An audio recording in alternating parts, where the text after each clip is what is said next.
ప్రభు నామానికి మహిమ కలుగును గాక. యేసుక్రీస్తు నామంలో మీకు వందనాలు తెలియజేస్తున్నాం. అంతేకాదు యేసుక్రీస్తు నామంలో మీకు ఆశీర్వాదం ఆహ్వానం పలుకుతున్నాను. నేను యేసు నామంలో యేసుక్రీస్తు యొక్క వాక్యం ఎంత అవసరమైందో మన జీవితంలో కీర్తనకారుడు 119వ కీర్తనలో కీర్తనకారుడు అంటున్నాడు, నీ వాక్యాన్ని ధ్యానించుటకై నేను వేకుజాముని లేచిదనని. వేకుజాము నా కన్నులు తెరుచుకున్నందును నీ వాక్యాన్ని ధ్యానించడానికని. వాక్య ధ్యానము వాక్యము చాలా అవసరం నీ జీవితానికి, నీ హృదయానికి, నీ తలంపులకి, నీ శరీరానికి. దేవుని యొక్క వాక్యం చాలా అవసరమే ఉంది. అందుకని యేసుక్రీస్తు ప్రభు ఈ లోకంలో ఉన్నప్పుడు ఆయన మాట పలికినట్టుగా చూస్తున్నాం. ఆది కాండంలో 1వ అధ్యాయంలో చూస్తున్నాం. యేసుక్రీస్తు ప్రభు ఆయన మాట పలుకగా సృష్టి కలిగిందని. ఆయన మాట పలుకకుండా ఏది చేయలేదు. ఈ భూమి పైన దేవుని కార్యాలను చూడాలంటే మాట మాట్లాడాలి, వాక్యం రిలీజ్ చేయాలి, వాక్యం విడుదల చేయాలి. అప్పుడు దేవుని కార్యాలు నీ జీవితంలో జరుగుతాయి. అందుకని ఈ వాక్యం వినమని మరొకసారి ప్రాధాన్యపడుతున్న యేసుక్రీస్తు నామంలో వినుడి ద్వారా విశ్వాసం కలుగును. నువ్వు ఏం వింటావో దాన్ని బట్టి నీకు విశ్వాసం కలిగేది. ఒకసారి ఒక బ్రాహ్మణ పూజారి మంచి బాగా బలిసిన ఆవుని, కొవ్వుని ఆవుని తీసుకెళ్తున్నాడు. మెడకి తాడు కట్టి తీసుకెళ్తుంటే 3 దొంగలకి దాని మీద కన్ను పడింది. 3 దొంగలకి దానిపైన కన్నుబడి ఎలాగైనా సరే ఆ కొవ్విన ఆవుని తస్కరించాలని, ఆ కొవ్వినటువంటి ఆవుని ఏ విధంగా సరే వాళ్ళు సొంతం చేసుకోవాలని ఈ బ్రాహ్మణ పూజారిని మోసం చేయాలని తీర్మానం చేసుకున్నారు. ఒకరోజు ఈ బ్రాహ్మణ పూజారి ఆవుకి మెడకి తాడుగట్టి తీసుకెళ్తుంటే 3 దొంగలు ఒక దొంగ ఫస్ట్ వచ్చి అంటున్నాడు పూజారితోటి, స్వామి ఎందుకు ఆ కుక్క మెడకి తాడు కట్టి ఎలా తీసుకెళ్తున్నారు అన్నప్పుడు ఆ బ్రాహ్మణ పూజారి అన్నాడు, సర్లేవయ్యా ఇది కుక్క కాదు ఆవు నాకు తెలుసు అన్నాడు. బర్లా కొద్ది దూరం వెళ్ళేసరికి మరి 2వ దొంగ వచ్చాడు. వచ్చి అదే మాట అంటున్నాడు, స్వామి ఎందుకు కుక్క మెడకి తాడు కట్టి ఎందుకు తీసుకెళ్తున్నారు అన్నాడు. 2వసారి ఆ మాట విన్నప్పుడు కొద్దిగా ఆలోచించి తర్వాత అన్నాడు, నాకు తెలుసులేవయ్యా ఇది కుక్క కాదు ఆవు అని చెప్పేసి ముందుకు వెళ్ళిపోతున్నాడు. కొద్ది దూరం వెళ్ళిన తర్వాత 3వ దొంగ వచ్చాడు. వచ్చి స్వామి ఎందుకు కుక్క మెడకి తాడు కట్టి అలా తీసుకెళ్తున్నారు అన్నాడు. కాసేపు ఆగి ఆలోచించాడు. 3 ఒకే మాట చెప్పారు. ఫస్ట్ ఎవరో వచ్చాడు, ఒకతను వచ్చాడు ఇది కుక్క అన్నాడు. 2వవాడు వచ్చాడు ఇది కుక్క అన్నాడు. 3వసారి వచ్చి కుక్క అన్నాడు. ఇది కానీ నువ్వులో తీసుకెళ్తే నా భార్య నా పిల్ల ఎగతాళి చేస్తారు, హేళన చేస్తారు. అసలు కుక్క ఎందుకు తీసుకెళ్తున్నాయి ఇలాగని, ఈ కుక్క నాకు వద్దు ఎక్కడన్నా వదిలేయాలని చెప్పేసి తీర్మానం చేసుకొని నాకు తెలుసులేవయ్యా ఇది కుక్క కాదు ఆవు అని చెప్పి పంపించేశాడు. కొద్ది దూరం తర్వాత అటు ఇటు చూసి ఎవరు లేదని చెప్పేసి ఆవుని అక్కడ వదిలేసి వెళ్ళిపోయాడు. ఆ తర్వాత 3 దొంగలు వచ్చి ఆవుని తీసుకెళ్ళిపోయారు. చూడండి, ఈ బ్రాహ్మణ పూజారికి 3 సార్లు విన్నాడు ఇది కుక్క కుక్క కుక్క అని. అది ఆవు. యాక్చువల్గా 3 వ్యక్తులు కుక్క అనేసరికి అతను ఏ విన్నాడో అది నిజం అనుకొని ఆవునే కుక్క అనుకొని విడిచిపెట్టి వెళ్ళిపోయాడు. కాబట్టి నువ్వు ఏం వింటున్నావో చాలా జాగ్రత్తగా వినాలి ప్రతిరోజు. కాబట్టి అబద్ధమే నువ్వు 10 సార్లు విన్నప్పుడు నిజమే కూర్చుంటుంది నీ జీవితంలో. సత్యమైన దూరం పెట్టేసి అసత్యాన్ని వెంబడించే పరిస్థితి నీకు వస్తుంది. కాబట్టి దేవుని సన్నిధిలో వాక్యం వినాలి, వినుడి ద్వారా విశ్వాసం కలుగును. కాబట్టి దేవుని యొక్క సన్నిధిలో యేసుక్రీస్తు ప్రభు ఈ లోకంలో ఉన్నప్పుడు ఆయన చేసింది వాక్యం మాట్లాడడం. చూడండి, ఆయన పరిచయం ప్రారంభించడమే మరి మత్తయి సువార్త 5, 6, 7 అధ్యాయాలు సరి కొండపైన ఆయన ప్రసంగం చేసినట్టుగా చూస్తున్నాం. ఆ కొండపైన ప్రసంగం సామాన్య ప్రసంగం కాదు. అది నిర్లక్ష్యం చేసేసి వాటిని దాటి ముందుకెళ్లాల్సిన పరిస్థితి కాదు. ఈ కొండ మీద ప్రసంగం లేకుండా నీ ఆత్మీయ జీవితంలో ఒక్క అడుగు కూడా ముందుకు వెళ్ళావు. మత్తయి సువార్త 5, 6, 7 అధ్యాయాలు, ఈ 3 అధ్యాయాలు నీ ఆత్మీయ జీవితానికి పునాది అన్న సంగతి మర్చిపోవద్దు. ఈ యేసు ప్రభు కొండ మీద మాట్లాడిన మాటలు నువ్వు తీసుకున్నట్లయితే హృదయానికి, ఆ మాటలు చెప్పు నువ్వు చేసినట్లయితే నువ్వు బండపైన ఇల్లు కట్టుకుని బుద్ధిమంతుని పోలి ఉంటావు అని యేసు ప్రభు అన్నాడు. కాబట్టి ఈయన మాటలు, యేసుక్రీస్తు యొక్క మాటలు నీ ఆత్మీయ జీవితానికి, శారీరక సంబంధమైన జీవితానికి చాలా అవసరమైన సంగతి మరొకసారి జ్ఞాపకం చేస్తున్నాం మీకు అందరికీ. కాబట్టి దేవుని యొక్క సన్నిధిని ఇక్కడ చూసినట్లయితే యేసుక్రీస్తు ప్రభు అనేక అద్భుతకార్యాలు చేశాడు.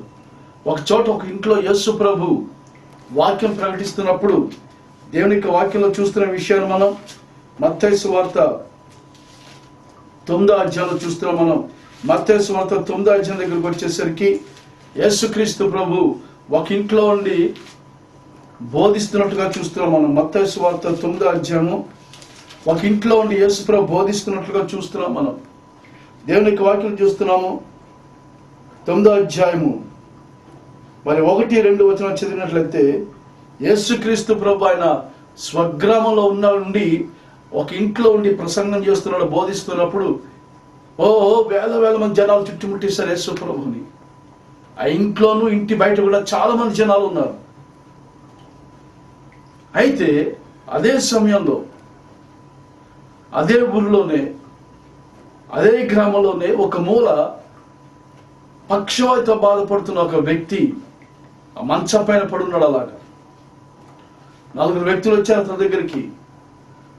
ఇదిగో మన గ్రామంలో యేసుప్రభు ఉన్నాడు, ఆయన దగ్గరికి నువ్వు వెళ్ళినట్లయితే నీకు స్వస్థత వస్తుంది అని చెప్పినప్పుడు వాడు ఎంతగానో సంతోషించాడు. కానీ అతనికి సహాయం చేశాడు ఎవరూ లేరు. అయితే 4 వచ్చి 4కి చాలా విశ్వాసం ఉంది, ప్రభు స్వస్థపరుస్తాడు, ప్రభు బాగు చేస్తాడు అనే విశ్వాసం కలిగి ఉన్నారు. కాబట్టి ఈ 4 ఆ మంచాన్ని మోసుకుని వెళ్తున్నారు ప్రభు దగ్గరికి. వారికి ఒకటే గురి, ఒకటే విశ్వాసం. ఈ పక్షవాయు గలవాడు ఎలాగైనా సరే స్వస్థత పొందాలి, ఇతను బాగుపడాలి అనేటువంటి ఒక విశ్వాసం. చూడండి, ఈ విశ్వాసం చాలా అవసరం. ఎదుటి వ్యక్తి కానీ పక్క వ్యక్తి కానీ రోగాలతో బాధపడుతున్నప్పుడు వాడు ఏదో పాపం చేశాడులే అందుకోసం వాడు అలా బాధపడుతున్నాడని వదిలేయడం కాదు, కానీ నువ్వు చేతనైంది చేయి. నువ్వు యేసు ప్రభు స్వస్థపరుస్తాడని చెప్పు, ప్రభు స్వస్థపరుస్తాడు. నీ విశ్వాసము ఆ రోగిని బాగు చేస్తుంది. ఇక్కడ 4 ఒకే ఒక విశ్వాసం కలిగి ఉన్నారు.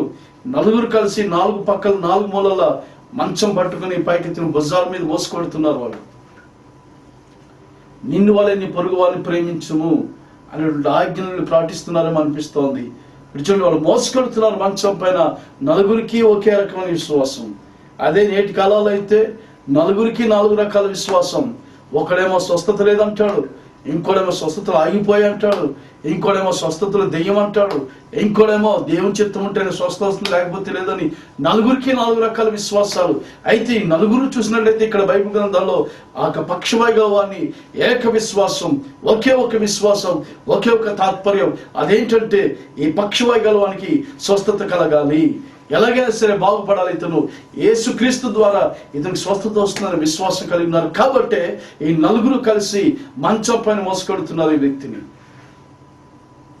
మంచం మీద మోసుకెడుతున్నారు. ఈ పక్షవాయు గలవాన్ని నడవలేని పరిస్థితిలో ఉన్నాడు, లేవలేని పరిస్థితిలో ఉన్నాడు. అయితే వాళ్ళు అక్కడికి వెళ్ళినప్పుడు ఆ ఇంటి చుట్టూ చాలా మంది జనులు గుమిగూడి ఉన్నారు. ఈ యొక్క పక్షవాయు గలవాన్ని మంచంతో పాటు యేసు ప్రభు దగ్గర తీసుకెళ్ళడానికి స్థలం దొరకలేదు వాళ్ళకి. దేవునికి స్తోత్రం. ప్రభునామానికి మహిమ కలుగును గాక. ప్రభు యొక్క కార్యాల విధంగా ఉన్నాయి. ప్రభు ఎక్కడికి వెళ్తే అక్కడ జనాలు ప్రభు మాటలు వినాలని, ప్రభు తాకాలని, ప్రభు ముట్టుకోవాలని, ఏదో లోక సంబంధమైన ఆశల కోసం వాళ్ళు వెంబడించడం, కానీ ప్రభు మాట్లాడుతున్నప్పుడు అద్భుత కార్యాలు జరుగుతున్నాయి, సమాధానం వస్తుంది, పాపాలు క్షమించబడుతున్నాయి. అందుకనే అనేక మంది ప్రభుని వెంబడిస్తున్నారు. అనేక మంది యేసు ప్రభు ఇంటి చుట్టూ మూగేశారు. అసలు పక్షవాయు గలవాని మంచంతో అక్కడ తీసుకెళ్ళడానికి జాగా లేదు, స్థలం లేదు అసలు. అటువంటి సమయంలో వాళ్ళు వెనక్కి వెళ్ళిపోలేదు. రేపు వద్దాంలే, ఎల్లుండి వద్దాంలే, లేకపోతే యేసు ప్రభుని మన ఇంటికి పిలిపించుకుందాంలే, డబ్బులు పడేస్తే వచ్చేస్తాలే ఇంటికి అన్న ఆలోచన వాళ్ళకి రాలేదు అసలు. వాళ్ళకి ఆలోచన ఒకటి వచ్చింది, ఎలాగైనా సరే ఈ రోజే ఇప్పుడే ఈ పక్షి గలవాడు స్వస్థ పొందాలి, లేచి నడవాలి అనేటువంటి ఆలోచన కలిగి ఉన్నాడు. అందుకని వాళ్ళు ఏం చేశారంటే యేసు ప్రభు ఇంటి వెనకాల వెళ్ళిపోయి యేసు ప్రభు ఎక్కడ ఉన్నాడో ఆ యేసు ప్రభు ఉన్న గది పైగా ఉన్నటువంటి ఆ ఇంటి కప్పుని ఇప్పేసి మొత్తం అంతా ఇప్పేసి అక్కడి నుంచి తాళ్ళతోటి ఆ పక్షవాయు గలవాడిని మంచంతో అలా దించారు యేసు దగ్గరికి. అయితే దేవుని యొక్క వాక్యంలో చూస్తున్నాం మనం ఇక్కడ. అక్కడ ఏముందంటే మత్తయి సువార్త 9వ అధ్యాయం చూసినట్లయితే 2వ వచనము, యేసు వారి విశ్వాసాన్ని చూచి, హల్లెలూయ, ప్రభు నామానికి మహిమ కలుగును గాక. ఎందుకు చెప్తున్నట్టు మాట? మన ప్రభు హృదయాన్ని చూసి, హృదయంలో విశ్వాసం చూసి ఆశీర్వదించేవాడే తప్ప నీ బ్యాక్గ్రౌండ్ ఏంటి, నీ జాతి ఏంటి, నీ కులం ఏంటి, నీ మతం ఏంటి, నువ్వు తెల్లవాడా నల్లవాడా, నీ హైట్ ఎంత, నీకెంత ఆస్తుంది, నీకు ఎన్ని కార్లు ఉన్నాయి, దాన్ని బట్టి ప్రభు చూసి పలకరించేవాడు కాదు. అది కాదు ప్రభు కావాల్సింది. ప్రభు కావాల్సింది నీ విశ్వాసం. అది నాకు చాలా సంతోషకరమైన విషయం. యేసు ప్రభు వారి యొక్క విశ్వాసాన్ని చూసి, ప్రభు విశ్వాసం చూసేవాడు. ఏ విశ్వాసం కంటికి కనిపిస్తుందా? ఎలా చూశాడు ప్రభు విశ్వాసాన్ని అంటే వారి యొక్క క్రియలు చెప్తున్నాయి వాళ్ళకి విశ్వాసం ఉందని. అందుకే దేవుని యొక్క వాక్యంలో చూస్తున్నాం, క్రియలు లేకుండా విశ్వాసము మృతమైనది. అంటే మృతమైన విశ్వాసం ఉంటుంది, డెడ్ ఫెయిత్. అంటే అందులో క్రియలలో ఊరికే మాటలు మాట్లాడతారంతే, ఊరికే మాటలు చెప్పేసి వెళ్ళిపోయే విశ్వాసం కాదు. క్రియలు లేని విశ్వాసం మృతమని దేవుని యొక్క వాక్యంలో చూస్తున్నాం. యేసు ప్రభు వీరి యొక్క క్రియలు చూశాడు. హల్లెలూయా, ప్రభు నామానికి మహిమ కలుగును గాక. వారి క్రియలు చూసి యేసు ప్రభు వారి విశ్వాసం చూశాడు. విశ్వాసం కంటికి కనిపించేది అన్న సంగతి మర్చిపోవద్దు. కాబట్టి ఇక్కడ వీరి యొక్క విశ్వాసం ఏంటంటే, వీరి క్రియ ఏంటంటే పక్షవాయు గలవాన్ని మంచంతో పాటు మోసుకొచ్చారు. అది వారి విశ్వాసపు క్రియ. అంతేకాదు, అక్కడ జనాలను చూసి వారి ఇంటికి వెళ్ళిపోకుండా యేసు ఉన్న చోటనే ఇంటి పైకెక్కి ఆ ఇంటి కప్పంతా ఇప్పేశారు. అది వారి యొక్క విశ్వాసపు క్రియ. ఆ విశ్వాసం చూశాడు ప్రభు. విశ్వాస సంబంధులే దేవుని యొక్క బిడ్డల సంగతి మర్చిపోవద్దు. కాబట్టి క్రైస్తవ పేరు పెట్టుకున్నంత మాత్రం క్రైస్తవులు కాదు కానీ వాళ్ళు అయితే విశ్వాస సంబంధం వారే యేసుక్రీస్తు యొక్క బిడ్డలు.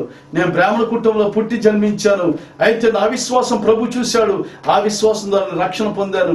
ప్రభు తన రక్తంలో కడిగి నన్ను పవిత్రపరిచి తన కుటుంబంలో చేర్చుకొని తన బిడ్డగా మార్చుకున్నాడు.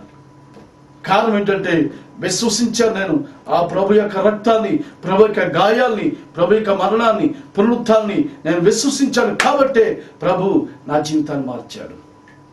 నా విశ్వాసం నాకు రక్షణ దయచేసింది. విశ్వాసం ఎక్కడ ఉంటే అక్కడ కృప పనిచేస్తున్న సంగతి మర్చిపోకూడదు. నీ విశ్వాసము ప్రభు యొక్క కృప రెండు కలిసినట్లయితే అక్కడ అద్భుత కార్యాలు జరుగుతాయి. ప్రియ సహోదర సహోదరి, ఎప్పుడు కూడా సంగతి మర్చిపోవద్దు. నీ విశ్వాసం నీకున్నప్పుడు ప్రభు యొక్క కృప నీకు బలాన్ని ఇస్తుంది, అద్భుత కార్యం జరిగిస్తుంది. కాబట్టి విశ్వాసంతో ప్రార్థన చేయి, ప్రభు కృప అద్భుత కార్యం జరిగిస్తుంది. విశ్వాసంతో కానుకలి, ప్రభు యొక్క కృప నీకు ఆశీర్వాదం కుమ్మరిస్తుంది. విశ్వాసంతో చేయి ప్రతి ఒక్కటి, ప్రభు యొక్క కృప తోడే ఉండి నీకు అద్భుత కార్యాలు జరిగిస్తుంది. ఇక్కడ యేసు ప్రభు వారికి విశ్వాసం చూశాడు. వారికి విశ్వాసం చూసి వాళ్ళతో మాట్లాడుతున్నాడు. వారి యొక్క విశ్వాసం చూసి ఆ తర్వాత ప్రభు పక్షవాయుగలవంతా మాట్లాడుతున్నాడు. ఏమని మాట్లాడుతున్నాడు ప్రభు? ఇక్కడ దేనికి వాక్కులు చూస్తున్నాము.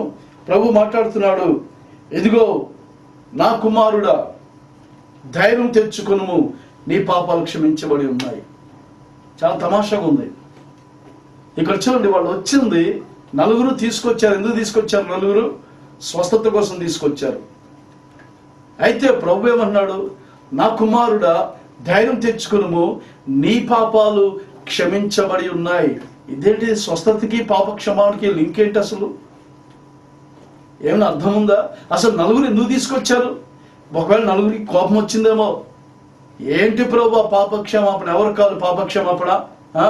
మేము తీసుకొచ్చింది ఎందుకు తీసుకొచ్చాము? ఇతను స్వస్థత చేస్తావని ఏదో చేపెట్టేసి అతని మీద చేపెట్టి లై నడు అంటావేమో అనుకుంటే నువ్వు పాపాలు క్షమించబడని అంటావేంటి? ఎవరికి కావాలి పాప క్షమాపణ? ఫస్ట్ స్వస్థపరచు అని అనుకున్నారేమో మనసులో. కానీ ఆ మంచం మీద పడి ఉన్నటువంటి, ఈ పక్షవాయువుతో బాధపడుతున్న మంచం మీద పడి ఉన్నటువంటి ఈ వ్యక్తి అయితే హృదయంలో ఏడుస్తున్నాడు. అవును ప్రభువా, నేను పాపిని, నేను ఎక్కడ ఎప్పుడు పాపం చేశాను నీకు తెలుసు, నా పాపాలని నీకు బహిరంగంగా తెలుస్తూనే ఉన్నాయి ప్రభువా.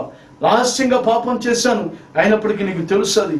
ఎక్కడ, ఏ స్థితిలో, ఏ స్థానంలో, ఏ సమయంలో పాపం చేశానో నా భార్యకు తెలియదు, నా పిల్లలకు తెలియదు, నా స్నేహితులకు తెలియదు, మోసుకొచ్చిన నలుగురికి కూడా తెలియదు.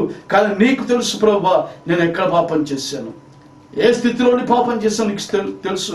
అవును ప్రభువా నేను పాపిని, నన్ను క్షమించు ప్రభువా అని చెప్పేసి ఏడ్చింటాడు మంచపై నుండి. నేను నమ్ముతున్నాను ఇది. కాబట్టి ఈ పక్షిగలవాడు ఏడుస్తున్నాడు, ప్రభువా నా పాపాలు క్షమించినందుకే స్తోత్రం ప్రభువా అని ప్రభువు స్తుతించుంటాడు అక్కడ. కాబట్టి యేసుక్రీస్తు ప్రభు పాపాలు క్షమించబడిన ఎందుకు చెప్తున్నాడు? నీ రోగానికి ముఖ్య కారణం అతి ప్రాముఖ్యమైన కారణం ఏంటంటే పాపము. ఈ పాపం నుంచే రోగాలు వస్తున్న సంగతి మర్చిపోవద్దు. ఎందుకు ఈ లోకంలో సమస్యలు, ఎందుకు ఈ కుటుంబాల్లో శరీరంలో రోగాలు, కలతలు, శాపాలు, ఇవన్నీ కారణం ఏంటంటే మొట్టమొదటి కారణము పాపము. ఈ పాపం నుంచే సమస్త వ్యాధులు, సమస్యలు పుట్టుకొస్తున్నాయి.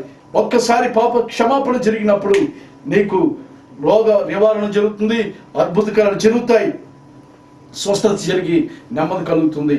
కాబట్టి స్వస్థతకి పాపానికి కనెక్షన్ ఉంది. స్వస్థతకి మరి పాప క్షమాపణకి లింక్ ఉంది, రోగానికి పాపానికి లింక్ ఉంది, కనెక్షన్ ఉంది.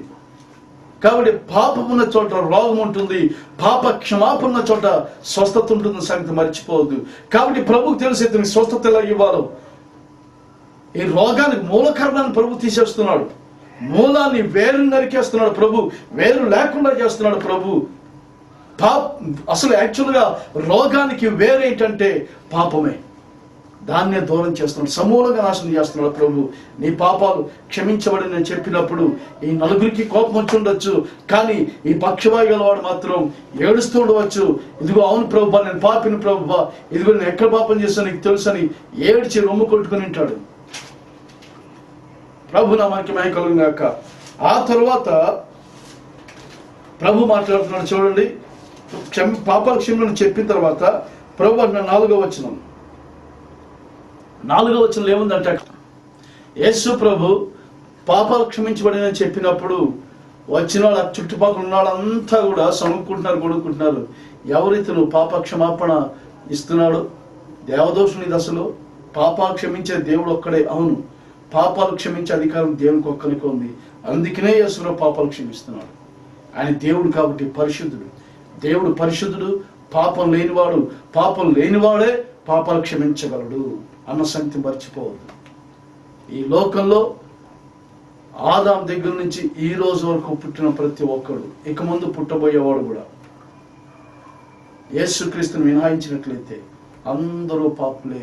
ఒక యేసు ప్రభు మాత్రమే పాపం లేకుండా పుట్టాడు, పాపం లేకుండా పెరిగాడు, పాపం లేకుండా జీవించాడు, పాపం లేకుండా మరణించి ఆయన తిరిగి లేచాడు.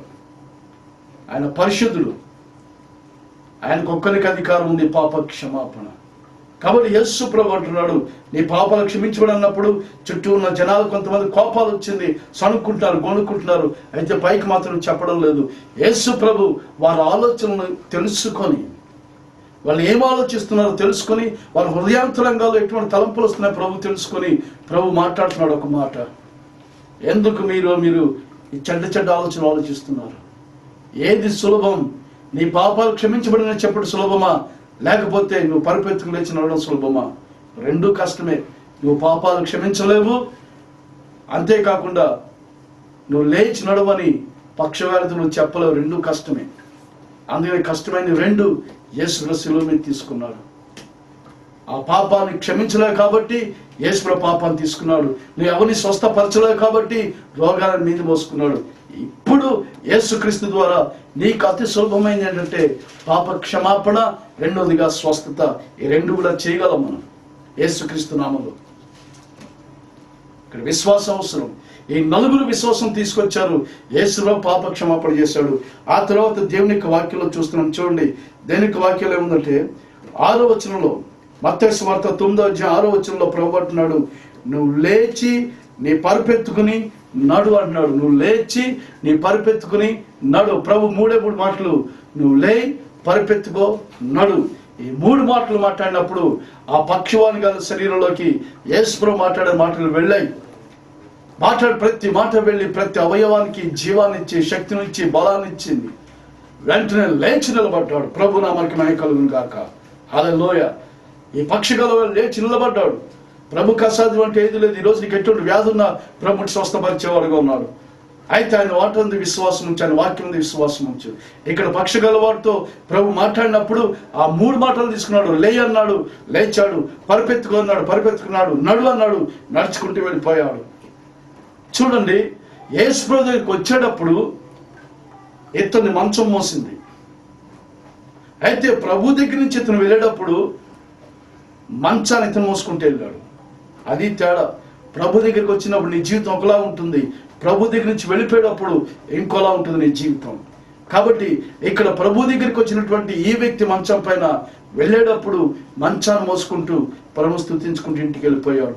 ప్రభు దగ్గరికి పాపంతో వచ్చినట్లయితే పరిశుద్ధుడిగా వెళ్ళిపోతావు, అనారోగ్యంతో వచ్చినట్లయితే ఆరోగ్యంతో వెళ్ళిపోతావు, శాపంతో ప్రభు దగ్గరికి వచ్చినట్లయితే నువ్వు ఆశీర్వాదంతో ప్రభు దగ్గరికి వెళ్ళిపోతావు. కానీ దేవుని యొక్క సన్నిధిలో ఆయన వాక్యం మీద విశ్వాసం ఉంచినట్లయితే ఆ వాక్యం అద్భుత కార్యం జరిగిస్తుంది. యేసు ప్రభు మాట్లాడాడు, ఆ మాట అద్భుత కార్యం జరిగించింది. ఎక్కడైనా సరే బైబిల్ గ్రంథంలో చూడండి, ప్రభు స్వస్థత చేసేటప్పుడు ఆయన మాట్లాడాడు, ఆ మాట ద్వారా అద్భుత కార్యాలు జరిగాయి. కాబట్టి ఎందుకు మాట్లాడాడంటే ఆ మాట నీ హృదయాల్లో విశ్వాసాన్ని ఇస్తుంది. కాబట్టి ప్రభు మాట్లాడాడు. యేసుక్రీస్తు ప్రభు ఈ పక్షగలవానికి స్వస్థతనిచ్చాడు. ప్రభు యొక్క నామాన్ని మహిమపరిచాడు, తండ్రి యొక్క నామాన్ని మహిమపరిచాడు. ఆ నలుగురు యొక్క విశ్వాసాన్ని ప్రభు ఘనపరిచి ఆ నలుగురు విశ్వాసం ద్వారా ఈ యొక్క పక్షవాయు గలవాడు స్వస్థత పొందినట్టుగా చూస్తున్నాం. కాబట్టి ప్రభు ఒక మాట, నువ్వు లేయి, నీ పరిపెత్తుకో, నీ ఇంటికి వెళ్ళిపో అన్నాడు. ఇంటికి వెళ్ళిపో అన్నాడు. నువ్వు నన్ను వెంబడించు, నా వెనకాలరా, నీకుండే డబ్బంతా నాకు ఇచ్చేయి, నేను ఏసీ రూమ్లో కూర్చుంటాను, ఏసీ కార్లో తిరుగుతాను, నువ్వు మాత్రం బికారు అయిపో అని ప్రభు చెప్పలేదు. చాలా మంది బాబాలు ఉన్నారు, స్వామీజీలు ఉన్నారు, వాళ్ళ సూట్ కేసులు డబ్బులు తీసుకుంటారు, వాళ్ళకి మాత్రం ఏసీ కార్లు, ఏసీ రూమ్లు అవసరం, భక్తులకు మాత్రం ఎండలో మాడి మసి అయిపోతూ ఉండాల్సిందే. కానీ ప్రభు ఆ విధంగా కాదు. యేసుక్రీస్తు ప్రభు ఆయన అన్నాడు, నువ్వు బాగుపడ్డావు, నీ పరిపెత్తుకో, లేచినాడు, నీ ఇంటికి వెళ్ళిపో అన్నాడు. ఇంటికి వెళ్ళిపోయాడు. ప్రభు నామానికి మహిమ కలుగును గాక. ఇది ప్రభు, అందుకోసం ప్రభు వచ్చింది లోకానికి. కాబట్టి యేసుక్రీస్తు నామంలో అద్భుత కార్యాలు జరుగుతాయి. ఆయన వాక్యం విన్నప్పుడు నీకు విశ్వాసం వస్తుంది. నీ విశ్వాసం ప్రభు చూస్తాడు. ఇప్పుడు కూడా ఈ నలుగురు విశ్వాసం చూసి ప్రభు అద్భుత కార్యం చేశాడు. కాబట్టి ఈరోజు ఆయన వాక్యం విని ఆయన విశ్వాసం ఉంచి నీకు నీ విశ్వాసం చూసి ప్రభు అద్భుత కార్యం చేస్తాడు. కాబట్టి తీర్మానం చేసుకోవద్దు, ఎలా ప్రభు నీ వాక్యాన్ని నేను విశ్వసిస్తాను, నీ వాక్యాన్ని విశ్వసించి నేను మాట్లాడతాను ప్రభు అని తీర్మానం చేసుకో. ఎందుకంటే పౌలు భక్తుడు సెలవిస్తున్నాడు, కొరింథీయులకు రాసిన 2వ పత్రిక 4వ అధ్యాయం 11వ వచనంలో పౌలు అంటున్నాడు, విశ్వసించితిని కనుక మాట్లాడితిని. హల్లెలూయా. విశ్వసించితిని కనుక మాట్లాడితిని. ఎప్పుడు సమస్యలు, కష్టాలు, ఇబ్బందులు, ఇరుకులు వచ్చినప్పుడు విశ్వసించాడు, మాట్లాడాడు, అద్భుత కార్యాలు పొందుకున్నాడు. ఈరోజు నువ్వు చేయాల్సిన పనిదే. విశ్వసించావా వాక్యాన్ని, మాట్లాడు దేవుని యొక్క వాక్యాన్ని. నువ్వు విశ్వసించింది ఒకటి, మాట్లాడేది ఒకటి కాదు. విశ్వసించు, మాట్లాడు, అద్భుత కార్యాలు జరుగుతాయి. దేవుని తీర్మానం చేసుకో, ఇదిగో ప్రభువా నేను విశ్వసిస్తున్నాను ఈ వాక్యాన్ని, ఈ విశ్వసించిన వాక్యం నా జీవితంలో అద్భుత కార్యం జరిగించాలి అని ప్రార్థన చేసుకో. తెస్సలోనికీయులకు రాసినటువంటి 1వ పత్రిక 2వ అధ్యాయం 13వ వచనంలో పౌలు అంటున్నాడు, విశ్వసించిన మీలో ఈ వాక్యమే కార్యసిద్ధి కలుగ చేయుచున్నది.